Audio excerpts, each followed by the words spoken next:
நாதனே கங்கை நாடிய வேதனே மங்கை கூடிய பாகனே ஈசா ஆக்கும் போதில் அவன் பிரம்மனே காக்கும் போதில் அவன் விஷ்ணுவே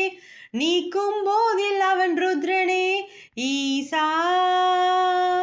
அகிலமே ஆடும் வண்ணம் சபைகளில் ஆடும் பாதம் சுடலையில் ஆடல் செய்தது ஏனோ அமுதமே வேண்டும் என்று கடலையே கடைந்த போதில் அதில் வரும்